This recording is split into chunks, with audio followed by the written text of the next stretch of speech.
King Halfdan lived in Norway long ago. One morning his queen said to him, "I had a strange dream last night. I thought that I stood in the grass before my bower. I pulled a thorn from my dress. As I held it in my fingers, it grew into a tall tree. The trunk was thick and red as blood, but the lower limbs were fair and green, and the highest ones were white. I thought that the branches of this great tree spread so far that they covered all Norway and even more." "A strange dream," said King Halfdan.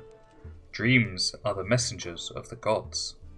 I wonder what they would tell us," and he stroked his beard in thought. Some time after that, a serving woman came into the feast hall where King Halfdan was. She carried a little white bundle in her arms. "My lord," she said, "a little son is just born to you." "Ha!" cried the king, and he jumped up from the high seat and hastened forward until he stood before the woman.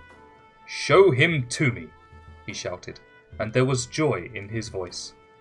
The serving woman put down her bundle on the ground and turned back the cloth. There was a little naked baby. The king looked at it carefully. "It is a goodly youngster," he said, and smiled. "Bring Ivar and Thorstein." They were captains of the king's soldiers. Soon they came.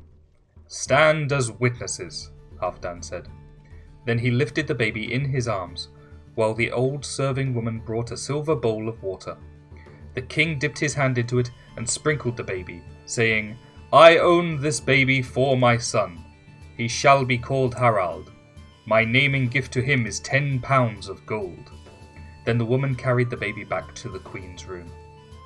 "My lord owns him for his son," she said, "and no wonder. He is perfect in every limb." The queen looked at him and smiled, and remembered her dream, and thought, "That great tree, can it be this little baby of mine?"